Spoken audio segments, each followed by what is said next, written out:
사용되어 있거든요. 오늘 한 번, 다다음 주에 한 번, 그 다다음 주에 한 번 해서 베드로후서는 3번으로 끝나게 될 것 같습니다. 사랑하는 자들아, 내가 이제 이 둘째 편지를 너희에게 쓰노니 이 두 편지로 너희의 진실한 마음을 일깨워 생각나게 하여. 우리가 그동안 2장에서 뭘 살펴봤냐면 거짓 선지자들이 이미 있었고 이제 거짓 교사들이 있는데 이 거짓 교사들을 따르는 무리들의 특징이 어떠한지를 우리가 살펴보았었습니다. 항상 거짓은 우리 안에 도사리고 있죠. 거짓 교사의 가르침은 우리 안에 도사리고 있습니다. 저는 거짓 교사일까요? 참 교사일까요? 네, 제 안에도 거짓이 스며들어 있는 겁니다. 누구나 다. 우리 안에, 각자 개인 안에 거짓이 늘 스며들고 있기 때문에 말씀 앞에 마주해야 하고 우리가 서로 권면해야 하고 서로 하나님 앞에 조아려야 합니다.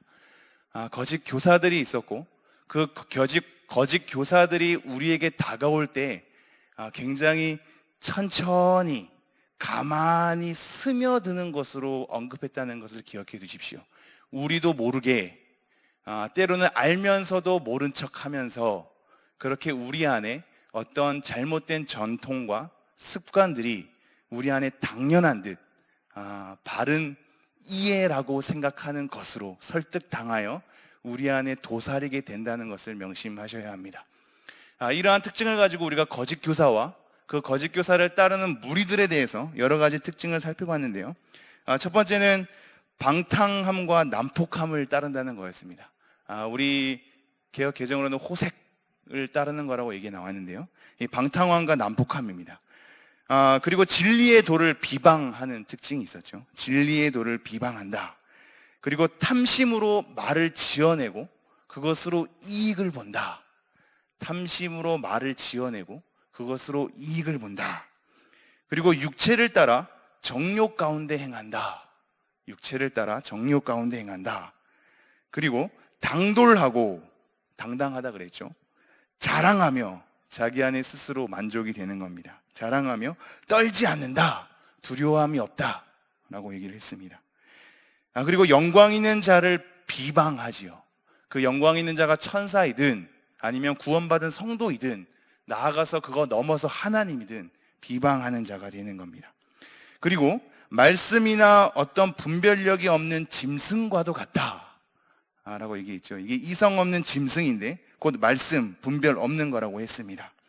그리고 음심의 눈으로 범죄한다. 그리고 즐기고 노는 것을 기뻐한다.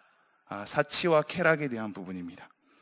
굳세지 못한 자들에 대해서 유혹을 하려고 하고 그들은 탐욕에 연단된 자다. 탐욕이 습관이 되고 반복이 되다 보니까 탐욕에 연단된 자라는 굉장히 독특한 표현을 우리가 보았습니다.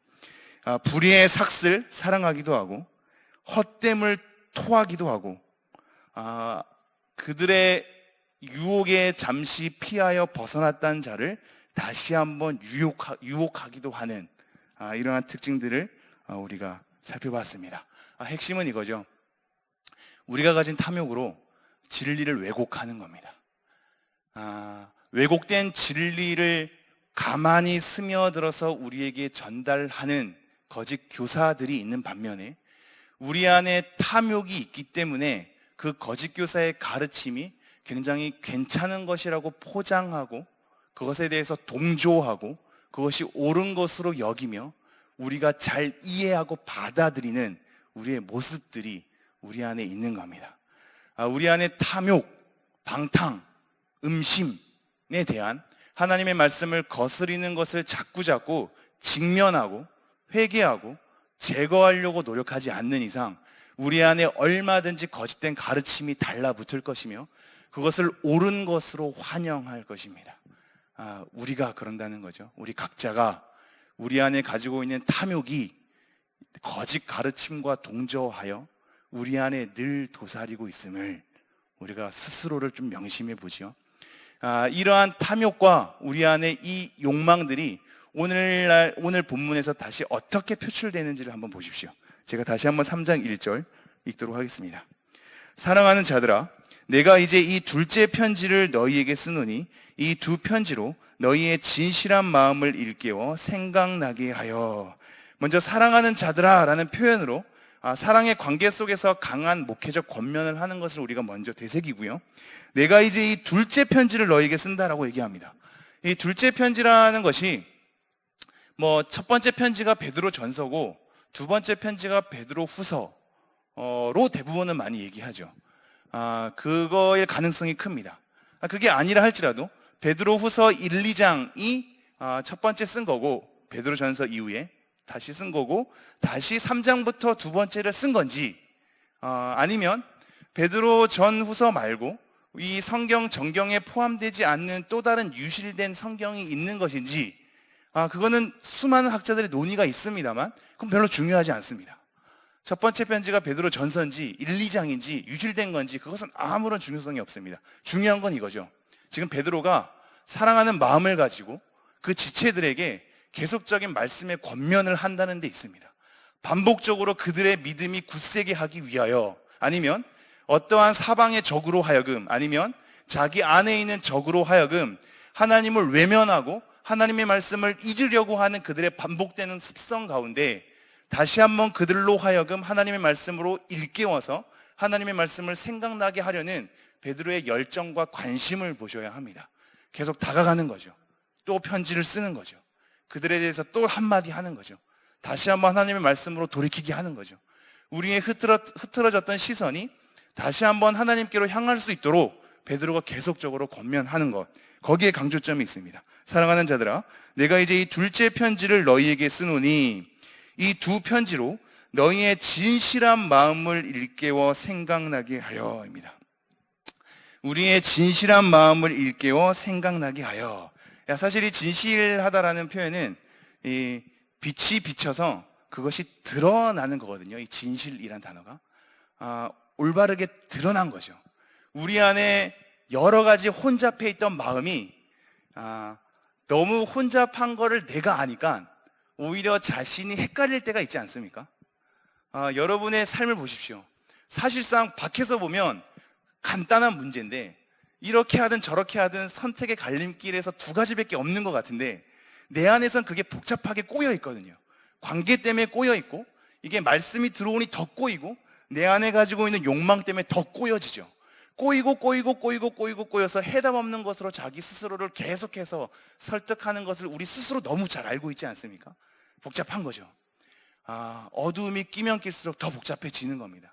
근데 지금 어떤 것을 생각나게 하려나 하면 진실, 빛으로 비춰서 그것이 뚜렷하게 직면하게 하는 것으로 얘기를 하고 있습니다. 진실한 마음을 생각나게 하여서 일깨운다라는 게 정확한 표현입니다. 지금은 이렇게 되어 있죠. 너희의 진실한 마음을 일깨워서 생각나게 하여 라고 되어 있는데 사실상 여기서의 동사는 일깨우다라는 단어입니다.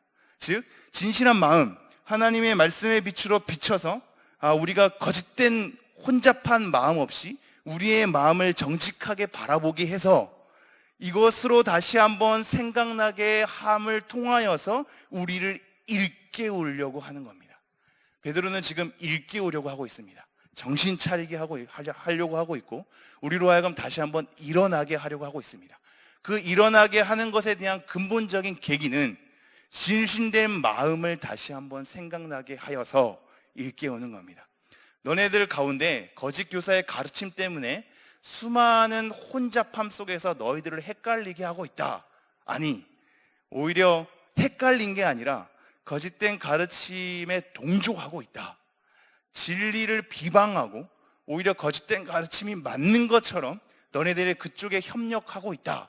이런 혼동된 마음 가운데, 진실하지 못한 마음 가운데 말씀으로 진실하게 마음을 비춰서 그 말씀을 다시 한번 생각나게 하여 너희들을 일깨우려고 하고 있다라는 게 본절의 진정한 의도입니다. 다시 한번 1절 읽죠.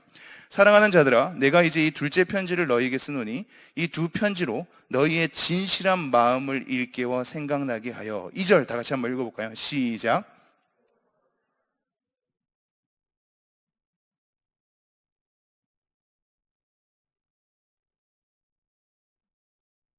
네, 두 가지죠.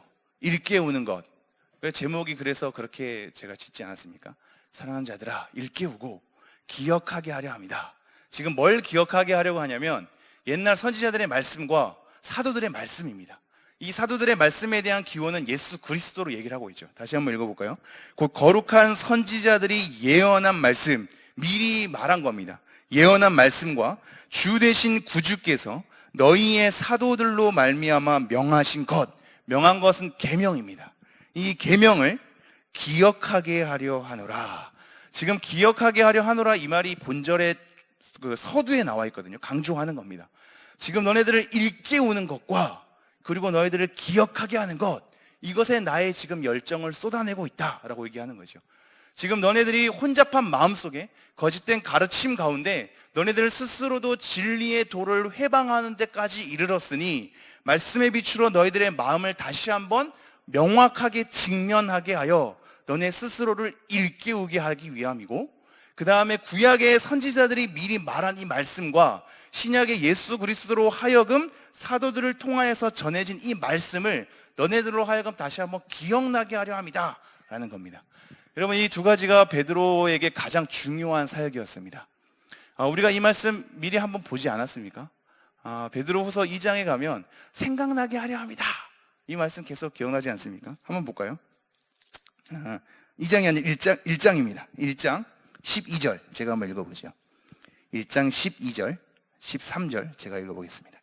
그러므로 너희가 이것을 알고 이미 있는 진리에 서 있으나 내가 항상 너희에게 생각나게 하려 하노라. 내가 이 장막에 있을 동안에 너희를 일깨워 생각나게 함이 옳은 줄로 여기노니. 이미 살펴본 적 있죠. 그래서 생각나게 하는 사람이란 제목으로 말씀을 나눈 적이 있습니다. 누구나 다 이 말씀 앞에 우리가 서로 서야 합니다. 서로 생각나게 해줘야 합니다. 왜냐하면 본인 스스로는 하나님의 말씀을 온전히 기억하고 그 말씀 앞에 온전히 일깨워지고 그것을 생각하는 사람으로 설 수가 없기 때문입니다. 그런 사람으로 우리 스스로가 설 수 있다면 이 땅은 그렇게 사악해지지 않았겠지요. 그죠? 누구나 그렇게 설 수 없기 때문에 서로 생각나게 하는 사람으로 서야만 되는 겁니다. 베드로가 지금 교회 지체들에게 생각나게 하는 사람으로 서 있었지만 본인 스스로는 늘 생각하는 사람으로 서 있었을까요? 그렇지 않은 겁니다. 누군가는 베드로에게 생각나게 하는 사람으로, 결국 서로 생각나게 하는 사람으로, 결국은 예수 그리스도를 함께 바라봄으로 다시 한번 생각나게 하는 사람으로 계속 서 있는 겁니다. 우리는 하나님의 말씀을 기억하게 하는 사람으로 서 있어야 하며 다시 한번 질질된 마음을 생각나게 하여서 우리 스스로를 일깨우는 사람으로 잘 서 있어야 할 겁니다. 우리의 작은 행동이 때로는 우리의 섬김이 때로는 우리의 구역장님들과 여러 직분 맡은 자들의 어떤 말씀의 통로가 되어 그들로 하여금 생각나게 하고 기억나게 하게 된다면 얼마나 감사한 일일까요? 그죠? 그렇게 조금이라도 쓰임받는 여러분 되었으면 좋겠습니다. 제가 3절 읽어보도록 하겠습니다. 먼저 이것을 알지니 말세에 조롱하는 자들이 와서 자기의 정욕을 따라 행하며 조롱하여. 먼저 중요하게 이것을 알아야 된다고 얘기합니다. 지금 일깨우고 기억나게 하는 것에 대한 이 귀중한 일에 있어서 먼저 너네들이 이것을 알아야 하는데, 말세 마지막 날에, 이 말세 마지막 날은 언제일까요? 우리가 말세를 두 가지로 사용할 수 있거든요. 첫 번째, 흔히 성경에서 일어나는 말세, 지금 여기서도 동일하게 일어나는 말세는 예수님이 이 땅 가운데 오신 이후부터 지금까지가 다 말세입니다. 그리고 두 번째로 사용되는 말세는 이러한 말세의 기간 가운데 정말로 재림에 가까운 최종적인 그 마지막 날을 얘기하는 거죠. 대부분의 성경의 말세는 지금 오늘날 우리 현실입니다. 나중에 일어날 일이 아니라 지금 우리가 겪어내고 있고 그 전부터 겪어내고 있었던 삶이죠. 이런 말세에 조롱하는 자들이 와서 자기의 정욕을 따라 행하며 조롱하여. 비웃고 경멸하는 자들, 이 조롱하는 자를 우리가 말씀 앞에 벗어나면 벗어날수록 진리의 도를 비방하는 자로 서 있을 겁니다. 왜냐하면 그것이 나를 보호하는 길이기 때문입니다. 내가 진리의 도 밖에 서 있어서 내 자리가 타당함을 주장하려면 진리의 도 안에 서 있는 사람을 비방해야 하는 겁니다. 자기 방어인 거죠. 자기를 보호하는 길이 진리를 비방하는 것으로 설 수 있기 때문입니다. 먼저 이것을 알지니 말세에 조롱하는 자들이 와서 자기의 정욕을 따라 행하며 조롱하여. 이 조롱하는 자들의 특징을 보십시오. 자기의 정욕을 따라 행하는 겁니다. 자기가 하고 싶은 대로, 자기의 욕망대로, 자기의 탐욕대로, 지금 우리가 계속 거짓 교사의 가르침과 그것을 따르는 무리들의 특징 중에 핵심이 우리 안에 있는 탐욕으로 하여금 여러 이익을 보는 것들, 그래서 진리의 도를 비방하는 것, 여기에 있지 않았습니까? 지금 조롱하는 자들에 대한 특징이 자기의 정욕대로 행한답니다. 자기가 하고 싶은 이 탐욕, 나에게 만족이 되는 것, 자기의 기준에 적정하게 만족을 시키는 것, 그것으로 지금 행동을 하고 있습니다. 다시 한번 3절 읽지요. 먼저 이것을 알지니 말세에 조롱하는 자들이 와서 자기의 정욕을 따라 행하며 조롱하여. 4절 한번 함께 읽어볼까요? 시작.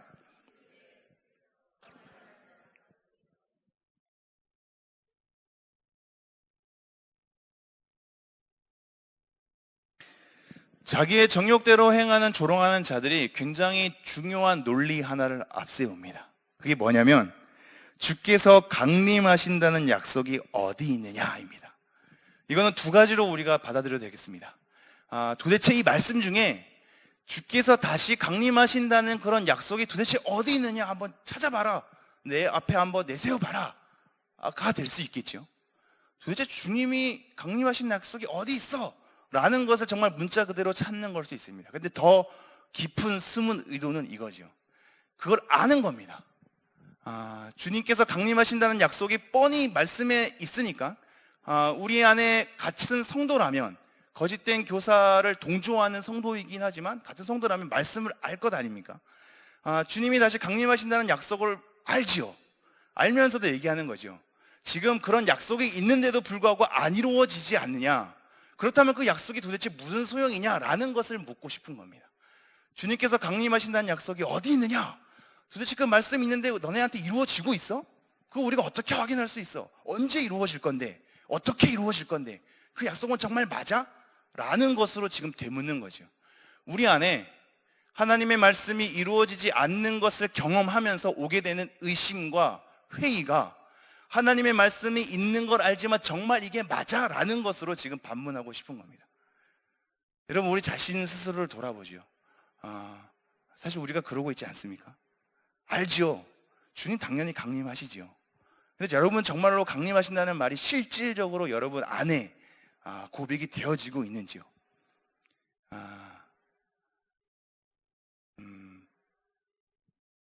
유신론자 가운데는, 신이 있다고 믿는 사람 가운데는 사실 실질적으로는 무신론자가 있습니다. 이거를 실천적 무신론자라 그러거든요. 이론적으로는, 자기 고백적으로는, 지식적으로는 하나님이 있다고 얘기하지만 실질적으로는, 자기의 삶에 들어가서는 실천적으로는 신이 없는 것처럼 행동하는 사람, 이것을 실천적 무신론자라고 합니다. 그럼 우리는 용어를 바꿔보죠. 우리는 주님께서 다시 재림한다는 것, 강림하신다는 것을 우리는 믿지요. 고백하지요. 눈으로 보지요. 그것에 대해서 동의한 바지요. 그러나 실천적인 비종말론자, 재림론자는 아닐런지요. 그것을 고백하고 알고는 있지만 우리의 실천적인 삶에서는 정말로 종말이 오고 정말로 재림할 것이라는 것에 대해서는 전혀 상관없이 행동하고 있지는 않으신지요? 저는 그렇던데요. 여전히 제 자녀들의 미래를 생각하고 있고 제 이후의 미래를 생각하고 있고 그 미래의 계획 가운데는 주님께서 강림하셔서 끝이 될 거란, 아니 우리는 끝이 아니라 완성이겠죠. 그것에 대한 계획은 저와 제 자녀의 미래 계획 가운데 어떤데요? 여전히 그것을 믿고 고백하지만 당장 그 일이 이루어지게 될 때의 내려놓음에 대해선 생각하기 어렵던데요. 여러분은 어떠십니까? 여전히 여러분 후대에 여러 일들을 기획하며 그 속에서 불안해하며 그 속에서 뭔가를 독려매려고 열정적으로 붙잡고 있지는 않으신지요? 만약에 이런 계획 가운데 예수님의 강림하심에 대한 여지가 없다면 우리는 실천적인 비재림론자, 비종말론자 일지도 모르겠습니다. 지금 그 흐름 속에 있는 겁니다. 제가 다시 한번 보죠. 4절. 이르되 주께서 강림하신다는 약속이 어디 있느냐? 조상들이 잔 후로부터 만물이 처음 창조될 때와 같이 그냥 있다 하니. 지금 계속적으로 논리를 내밀죠. 하나님 약속이 있는 거 아는데 도대체 이루어지지 않고 있지 않냐? 도대체 이게 무슨 의미가 있고 무슨 소용이 있느냐? 정말로 오는 건 맞아? 어떻게 오는데? 라는 반문 속에서 조상들이 잔 후, 이 조상들은 뭘까요? 재림을 기다렸으나 임박한 종말에 대해서 올 걸로 늘 경계하면서 자기의 삶을 다시 한번 챙기면서 경건하게 살려고 노력했으나 그들은 결국 재림을 보지 못하고 죽은 자들 아니냐에 대한 반문 속에서 읽힐 수 있는 겁니다. 조상들이 잔 후로부터 만물이 처음 창조될 때와 같이 그냥 있다 하니, 봐라, 여전히 옛날부터 지금까지, 그래서 앞으로도 늘 있었던 만물은 그대로 있지 않냐라고 우리에게 근거를 제시를 하고 있는 겁니다. 설득력이 있죠? 그렇지 않습니까? 설득력이 있어서 무서운 겁니다. 이게 우리 안에 감춰둔 반문이 거짓 교사의 당당한 가르침 가운데 맞아떨어지면 엄청난 폭발력이 생기는 거거든요. 설득이 되죠. 만물이 그대로 있답니다. 여기서 더 무서운 표현은 뭔지 아십니까? 만물이 처음 창조될 때와 같이 그냥 있다. 지금 조롱하는 자들이 창조를 운운하고 있는 겁니다. 무섭지 않습니까? 하나님이 계신 것과 하나님이 이 만물을 창조할 것에 대해서 지금 자연스럽게 표현하고 있지 않습니까? 만물이 처음 창조될 때와 같이, 그러나 나중에 재림을 하셔서 완성할 것에 대한 것은 내가 신뢰하지 않는, 만물이 처음 창조될 때와 같이 그냥 있다라고 표현을 하고 있는 겁니다. 내가 창조된 거 알아. 하나님 계신 거 알지. 이 땅은 진화된 게 아니야. 하나님이 창조된 거야. 분명하지. 그러나 옛날부터 지금까지 그대로 그냥 있었어. 그러니 앞으로도 무슨 큰 변화가 있을 것 같냐? 라고 우리에게 얘기하고 있는 겁니다. 설득력이 있죠. 그러면서 5절 이렇게 얘기합니다.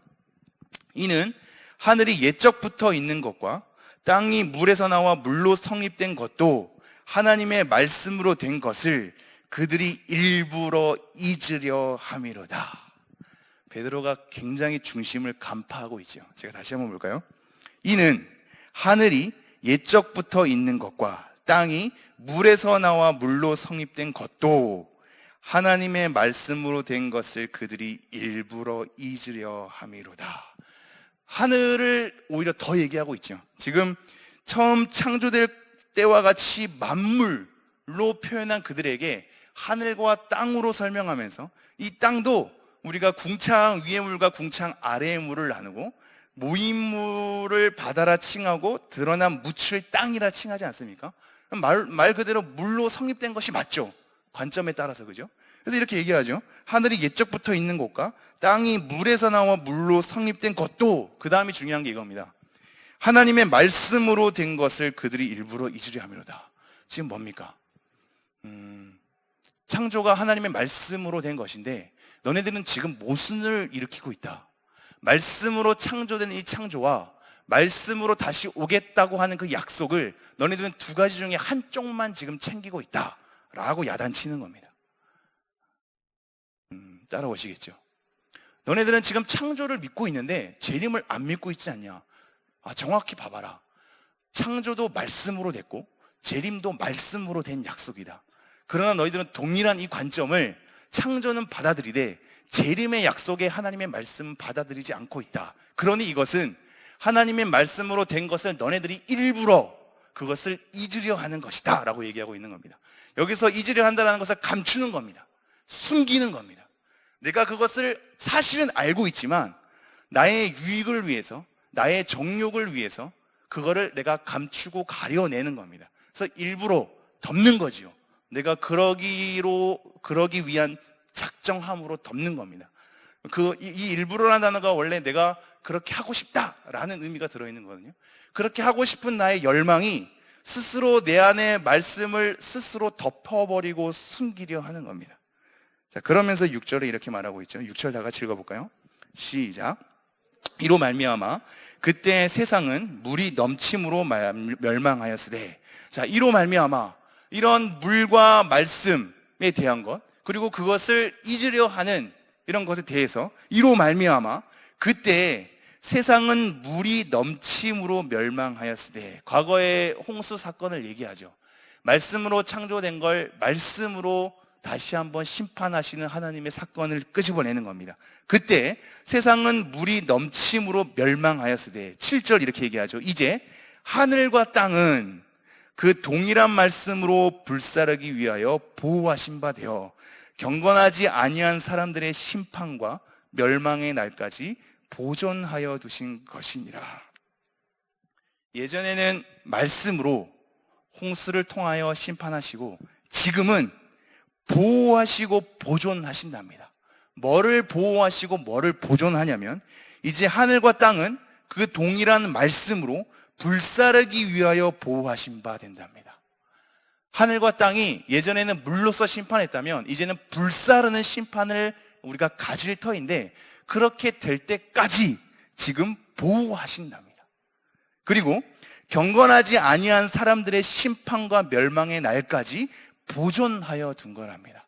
이게 우리가 지금 하나님의 또는 예수님의 재림에 대해서 약속이 있으나 성취되지 않는 이 중간의 기간 동안에 기다리고 기다려도 성취되지 않는, 기다리고 기다려도 심판이 오지 않는, 기다리고 기다려도 악한 자들이 웃고 마는, 기다리고 기다려도 조롱하는 자들이 우리를 비웃고 마는 이러한 현실 가운데 우리 스스로도 기다리기 지쳐서 우리의 마음이 헷갈리죠. 이 헷갈림 때문에 우리가 그동안 경건으로 살고자 발버둥 쳤던 것들, 나름대로 절제하고자 노력했던 것들이 허무해지는 것처럼 느껴지는 겁니다. 이렇게 살아서 이렇게 해봤자 내 삶에서는 확인도 안 되는 거, 언제 이루어질지도 모르는 거, 어떻게 일어날지도 모르는 거, 내가 언제까지 라는 것으로 내 마음에 스스로 회의가 들고 불안이 들고 의심이 생기기 마련인 거죠.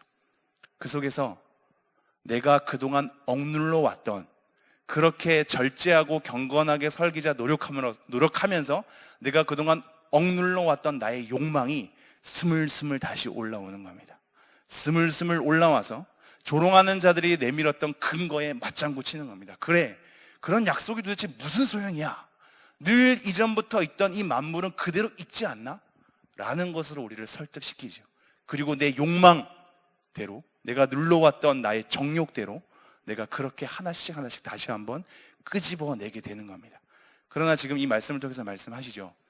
지금 그렇게 한 것은 우리들이 이해할 수 없으나, 하나님 입장에서 너네들이 지금 이해할 수 없으나 내가 불사르기 위한 이 심판을 위해서 지금 잠시 보호하는 것이다. 심판과 멸망의 날을 갖기까지 내가 보존하는 것이다 라고 얘기를 하고 있습니다. 왜 이렇게 보호하고 왜 이렇게 보존할까요? 그것은 다다음 주에 다음 본문을 통해서 살펴보도록 하겠습니다. 정리하죠. 우리 안에 있는 탐욕을 경계하셔야 합니다. 여러분이 탐욕을 가진 이상 수많은 거짓 가르침이 우리에게 들러붙을 겁니다. 우리를 설득시키고 우리 안에 억눌러 왔던, 절제해 왔던 우리의 욕망을 다시 한번 끄집어내게 할 겁니다. 그럴 땐 우리는 무서워집니다. 왜냐하면 나름대로 절제도 해봤고 나름대로 경건의 삶을 살기로 노력도 해봤어서 지금 그것이 맞다고 우리에게 억눌리는 자들에게 도대체 그것이 무슨 소용이 있냐 라면서 오히려 호통치는 자가 될 겁니다. 그러면서 우리가 원하는 대로 하나씩 하나씩 빼면서 거짓된 가르침을 합리화하는 삶이 될지도 모르겠습니다. 계속적으로 경계하시면서 우리 스스로를 또 일깨우고 옆 사람을 일깨워 주십시오. 우리 스스로 기억나는 삶이 되고 다른 사람을 기억하게 하는 삶이 되는 여러분 되었으면 좋겠습니다. 기도하겠습니다.